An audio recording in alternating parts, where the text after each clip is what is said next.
பார்க்க போகிறோம். நம்ம கிச்சனில் பார்த்திங்கன்னா ஆனியன் சமோசா, அதுக்கப்புறம் வெஜ் ரோல் இந்த மாதிரி நம்ம ரெசிபி பண்ண போகிறோம். அதுக்கு ஃபஸ்ட்டு பேஸ் மாவு வந்து எல்லாமே ஒன்று தான். அந்த பேஸ் மாவு ரெடி பண்ணுறதுக்கு நான் வந்து 2 கப் அளவுக்கு மைதா எடுத்து வச்சுருக்கேன். இது பார்த்திங்கன்னா 200 கிராம்ஸ், இது 200 கிராம்ஸு. அதுக்கப்புறம் ஓமம் வந்து கொஞ்சம் 1 ஸ்பூன் எடுத்து வச்சுருக்கேன். உப்பு வந்து ஒரு ஸ்பூன் எடுத்து வச்சுருக்கேன், 1 டீஸ்பூன். இது வந்து பார்த்திங்கன்னா 1 டீஸ்பூன் எடுத்து வச்சுருக்கேன். இப்போ நம்ம மாவை வந்து ஆட் பண்ணிக்கலாம். மைதா மாவு 2 கப் மைதா மாவு எடுத்திருக்கேன். இப்போ அதில் உப்பு ஆட் பண்ணிக்கலாம். தேவையான அளவு உப்பு ஆட் பண்ணிக்கலாம். அடுத்து நம்ம வந்து இப்போ ஓமம் ஆட் பண்ண போகிறேன். ஓமம் வந்து பார்த்திங்கன்னா இப்போ நல்லா இந்த மாதிரி கசக்கிட்டு அதுக்கப்புறம் ஆட் பண்ணுங்கள். அப்போ தான் வாசனையாக இருக்கும். நம்ம எப்போவுமே எண்ணெயில் போட்டு பொரிக்கிறோம் இல்லையா, ஸோ அதனால் இப்போ ஓமம் போட்டால் கொஞ்சம் நம்மளுக்கு ஜீரணத்துக்கு ஹெல்ப்ஃபுல்லாக இருக்கும். அதுக்காக தான் நான் ஆட் பண்ணியிருக்கேன். வேண்டாம்னா நீங்கள் ஸ்கிப் பண்ணிக்கலாம். இப்போ எண்ணெய் வந்து ஒரு 2 டீஸ்பூன் அளவுக்கு ஆட் பண்ணிக்கலாம். இப்போ இதை நம்ம வந்து நல்லா பிசைஞ்சு விட்டுக்கலாம். ரொம்ப தண்ணி ஊற்றிடாதீங்க, கொஞ்சம் மீடியமாக பிசைஞ்சிக்கலாம். கொஞ்சம் கொஞ்சமாக தண்ணி ஆட் பண்ணி பிசையலாம்.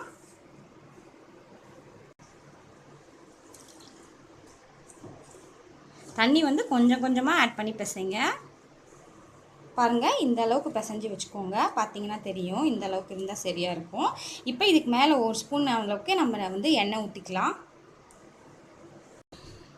இப்போ இது மேலே 1 ஸ்பூன் எண்ணெய் ஊற்றி எல்லா பக்கமும் தேய்ச்சி விட்டுடலாம் அந்த எண்ணெயை. இப்போ இதை வந்து ஒரு 1/2 hour ஊற விட்டுடலாம்.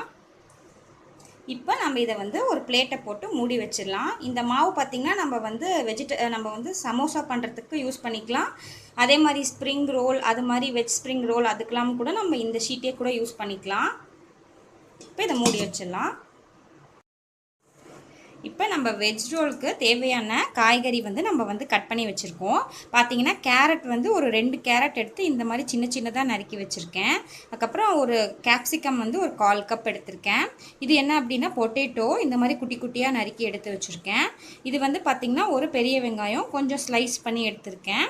இது வந்து கொத்தமல்லி கொஞ்சம், அதுக்கப்புறம் ஜீரா பவுடர் வந்து ஒரு டீஸ்பூன். இது என்ன அப்படின்னா ஓரிகனோவும், இது வந்து சில்லி ஃப்ளேக்ஸு ரெண்டுமே வந்து ஒரு டீஸ்பூன் எடுத்து வச்சுருக்கேன். சால்ட் வந்து தேவையான அளவு. இப்போ இதை எப்படி மிக்ஸ் பண்ணுறதுன்னு பார்க்கலாம். இப்போ அடுப்பில் கடாய் போட்டுக்கோங்க. இப்போ இதில் வந்து ஒரு 3 ஸ்பூன் அளவுக்கு எண்ணெய் ஆட் பண்ணிக்கலாம். போதும். இப்போ எண்ணெய் காஞ்சோடனே நம்ம வந்து ஃபஸ்ட்டு வெங்காயம் ஆட் பண்ணிக்கலாம். வெங்காயம் ரொம்ப வதங்க வேண்டாம், கலர் மட்டும் சேஞ்ச் ஆனால் போதும்.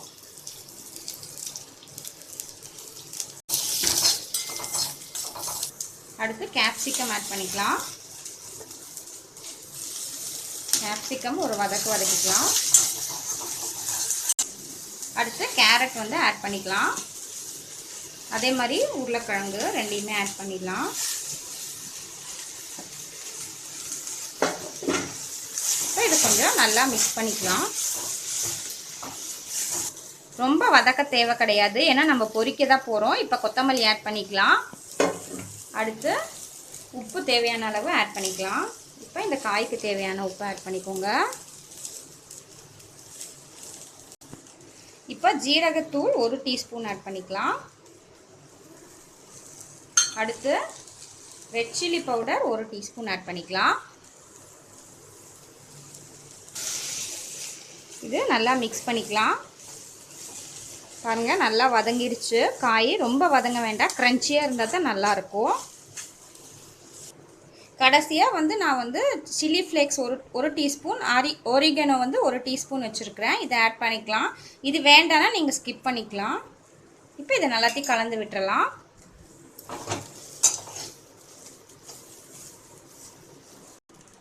இந்த மாதிரி ரெடி பண்ணி எடுத்து வச்சுக்கலாம். இப்போ நம்ம வந்து இதுக்கு ஷீட்ஸ் வந்து ரெடி பண்ணிக்கலாம். நெக்ஸ்ட் ஸ்டெப் என்ன அப்படின்னா, இப்போ நம்ம வந்து மைதாவை வந்து பேஸ்ட் மாதிரி கரைச்சிக்க போகிறோம். 2 டேபிள் ஸ்பூன் அளவுக்கு மைதா எடுத்திருக்கேன். இப்போ நம்ம தேவையான அளவு தண்ணி ஆட் பண்ணிக்கலாம்.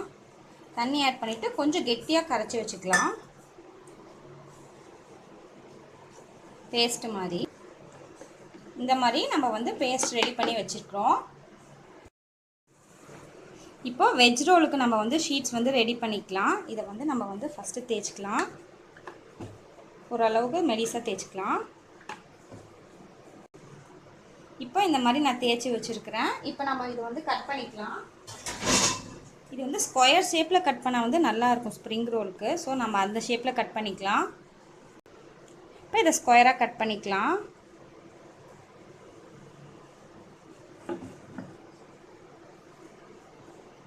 இப்போ இதை நம்ம வேறு ஒரு மாவோட போட்டுட்டு மறுபடியும் போட்டு பிசைஞ்சு இட்டு எடுத்துக்கலாம். இப்போ இதை வந்து கட் பண்ணிக்கலாம் இந்த சைடு எட்ஜஸை.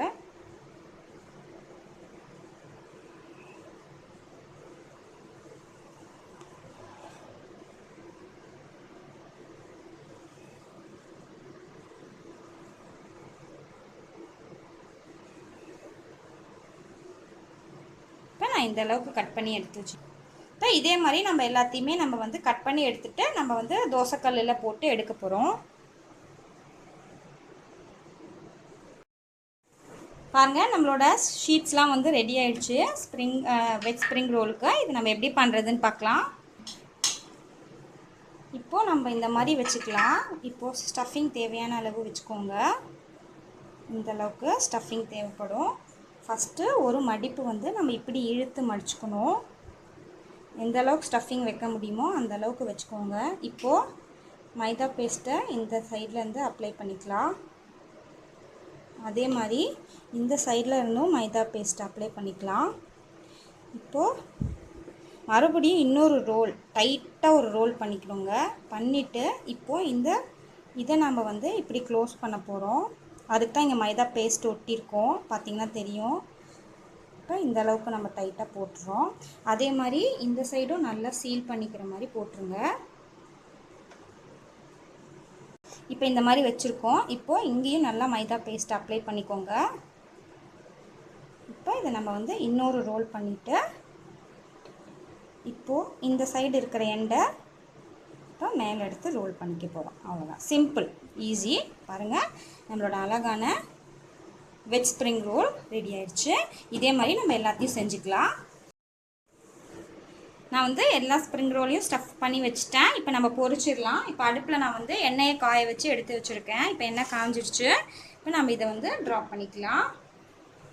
மெதுவாக 1 by 1 ட்ராப் பண்ணுங்கள்.